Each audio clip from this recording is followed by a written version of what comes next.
Hola, señoras y señores, aquí Lord Killzan reportándose. Pues bueno, en el mundo hay muchos barcos con carreras sorprendentes. Pero, hay otros con errores de diseño. Dichos errores van desde lo cómico y gracioso hasta lo fatal.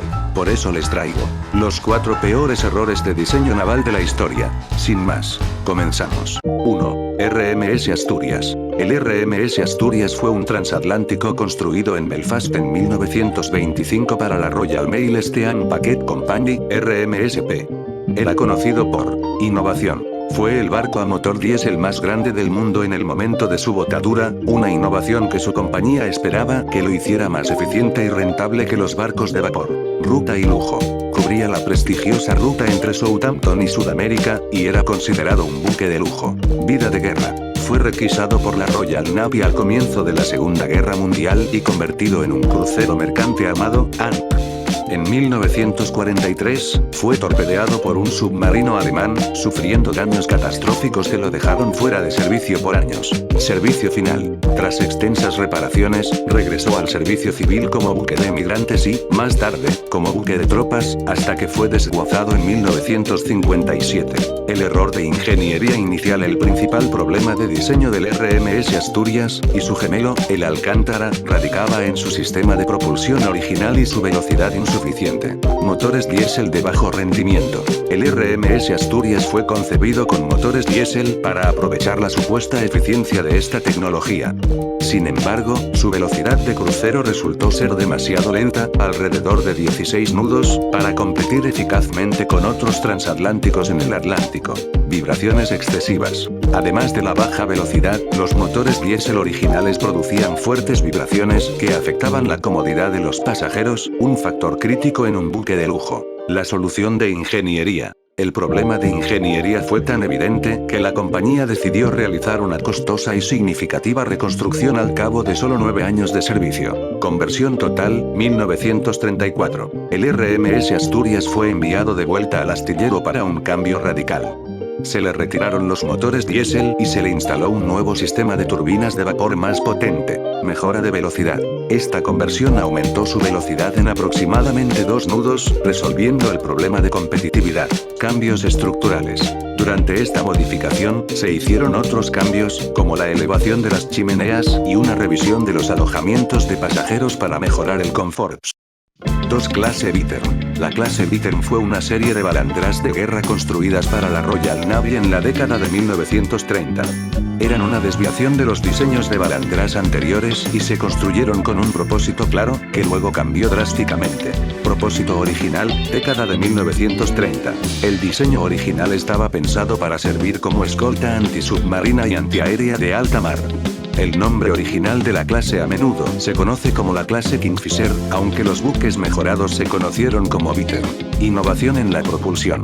Una de sus características más notables fue la adopción de un sistema de propulsión de turbinas de vapor con engranajes, lo que les daba una velocidad respetable, alrededor de 18 nudos, para un buque de este tamaño y época. Servicio en la guerra.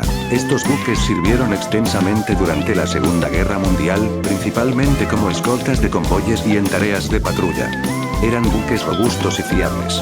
Destino. Solo hubo 3 buques en la clase Bittern, Enchantress y Stork, y cada uno tuvo un destino diferente. El Bittern fue hundido por aviones alemanes en 1940. El Enchantress fue vendido para uso civil después de la guerra. Y el Stork fue desguazado en 1946. En algunos de los mejores cazasubmarinos de la guerra.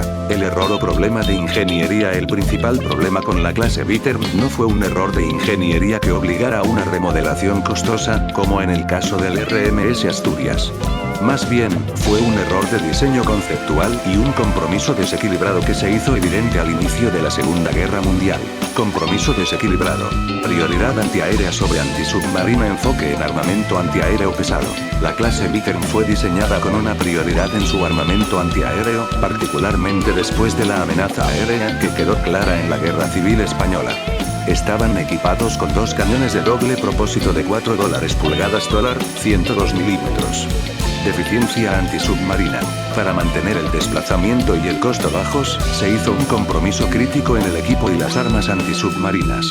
Los buques fueron diseñados con muy pocas cargas de profundidad y un sonar inadecuado para el papel de escolta de convoyes que se les exigió. Resultado en el combate. Cuando estalló la batalla del Atlántico, la amenaza principal para los convoyes no eran los aviones, sino los submarinos, U-Boats. Los Bittern y sus clases relacionadas se encontraron mal equipados para la tarea de cazar y destruir submarinos eficazmente. Su armamento pesado no estaba optimizado para el rol crucial de escolta de convoyes. La corrección de ingeniería. La Royal Navy no podía darse el lujo de tener buques mal equipados. Como resultado, la deficiencia de la clase Bittern condujo directamente a la creación de una nueva clase de buques, mucho más exitosa y más conocida, la clase Black Swan. La clase Black Swan fue esencialmente una versión mejorada de la clase Bittern. Mantuvo la propulsión eficiente de turbinas de vapor y el armamento antiaéreo, pero corrigió el error al aumentar significativamente la capacidad de cargas de profundidad y al mejorar drásticamente el equipo de sonar, convirtiéndolos en algunos de los mejores cazasubmarinos de la guerra. 3. El SS Imperator. El SS Imperator fue un transatlántico alemán construido para la Hamburg America Line, APAG, y votado en 1912. Fue el primer barco de la clase Imperator, seguido por el Vaterland y el Bismarck. Rivalidad transatlántica. Su construcción fue impulsada por el director de APAG, Albert Ballin, como la respuesta de Alemania a la nueva generación de grandes barcos británicos, como el Olympic y el Titanic. En el momento de su viaje inaugural en 1913, era el barco de pasajeros más grande del mundo por tonelaje bruto. Diseño de lujo. Contaba con interiores opulentos, incluyendo una piscina de estilo pompeyano de 2 cubiertas de altura y una gran cantidad de mármol y muebles pesados en sus suites. La proa del águila. Su proa estaba coronada por un enorme mascarón de bronce de un águila con un orbe, símbolo del Imperio Alemán. Servicio de guerra. Con el inicio de la Primera Guerra Mundial en 1914, el Imperator quedó inmovilizado en Hamburgo. Botín de guerra. Tras la derrota de Alemania, el barco fue entregado a los aliados como reparación de guerra en 1919. Primero fue operado brevemente por la Armada de los Estados Unidos como el USS Imperator y luego fue transferido a la naviera británica Cunard Line, que lo rebautizó como RMS Berengaria.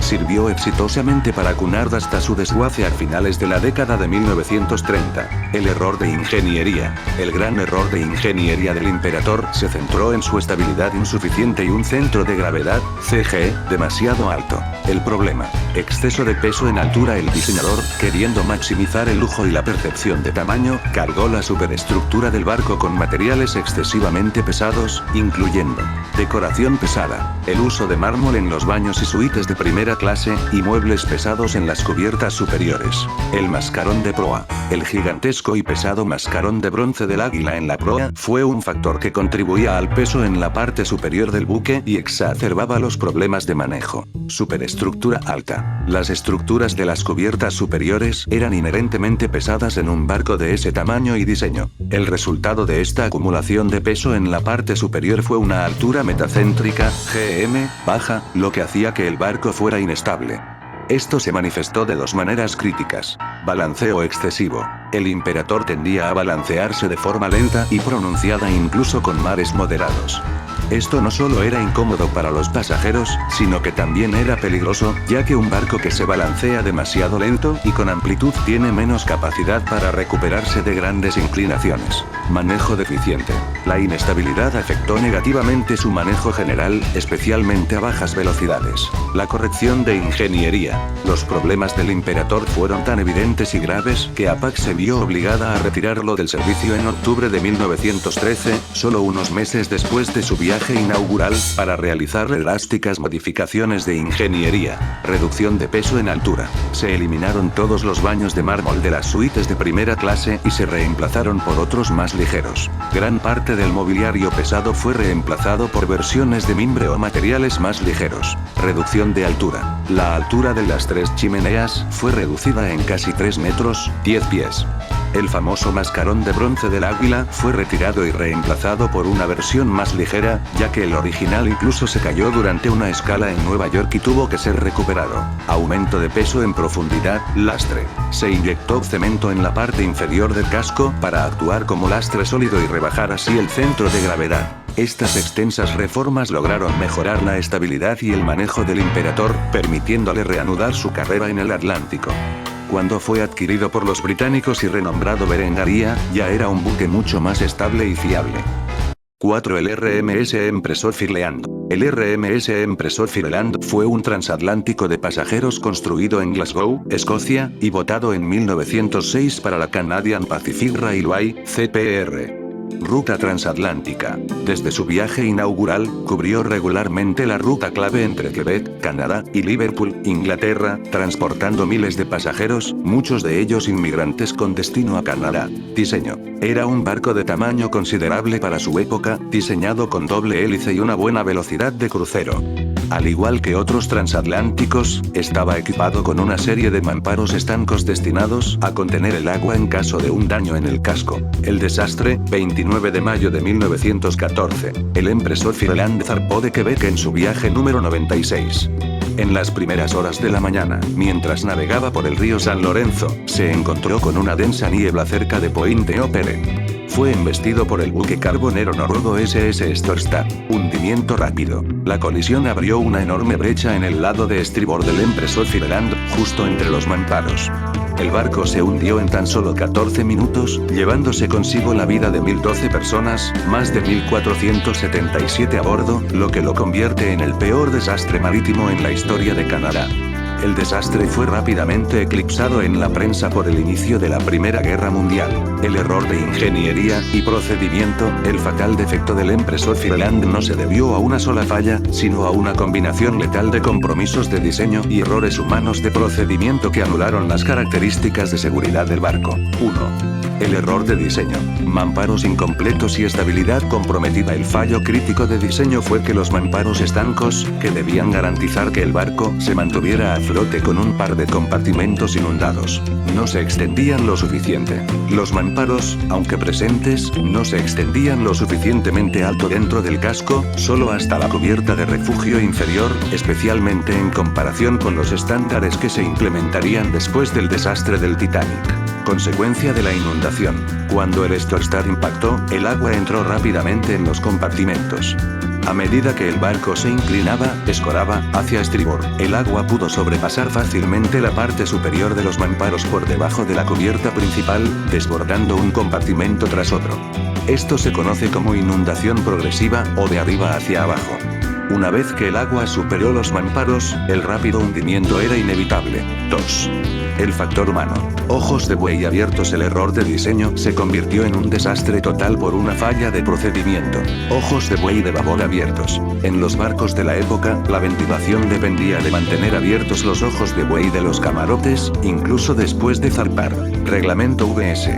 Práctica. Aunque existían regulaciones que indicaban que los ojos de buey debían cerrarse al acercarse a mar abierto o cuando se navegaba con niebla, era una práctica común entre la tripulación de la ruta del San Lorenzo dejarlos abiertos para la comodidad de los pasajeros, ya que se consideraba que navegaban en aguas tranquilas. La inclinación fatídica. Cuando el Empress Ireland se escoró violentamente tras la colisión, la fila de ojos de buey abiertos en la banda de estribor, la que se hundía, quedó rápidamente bajo la línea de flotación. A través de ellos, el agua inundó cubiertas enteras en cuestión de segundos, acelerando la pérdida de estabilidad y sellando el destino del buque. Eso es todo, amigos. Gracias por mirar. Agradezco el apoyo y cada vez somos más. Muchas gracias. Y suscríbete para más.